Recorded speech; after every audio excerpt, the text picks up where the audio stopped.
The recent Bloomberg report on Chinese buyers paying cash for luxury homes in Harare has created a dangerous trend, one that threatens to permanently push property ownership beyond the reach of the average Zimbabwean. Chinese buyers pricing Zimbabweans out of their own homes. Don't forget to subscribe or like it on the bell icon.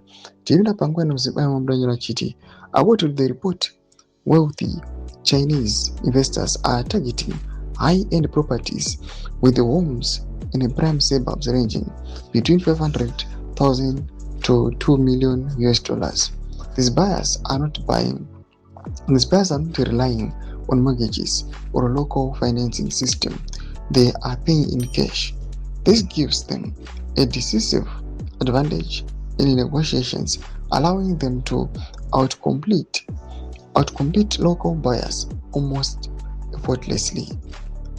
At first glance, foreign investment may appear beneficial.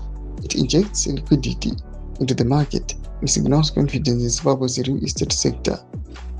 But beneath the surface, there is a harsh reality.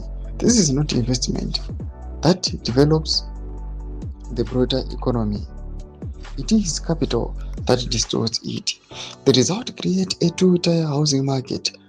On one side are foreign investors and elite buyers purchasing luxury homes as stores of wealth.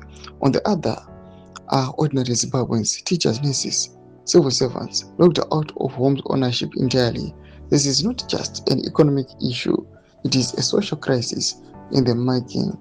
What makes this trend even more concerning is that the motivation behind these purchases.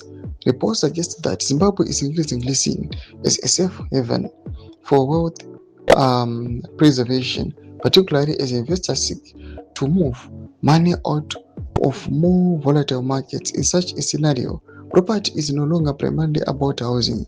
It becomes a financial instrument, and when housing becomes an asset class for global capital, local citizens inevitably lose.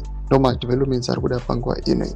Comment section medu zofungura imo tulipa msoro pichitiko ichi. So subscribe or like, hit on the bell icon.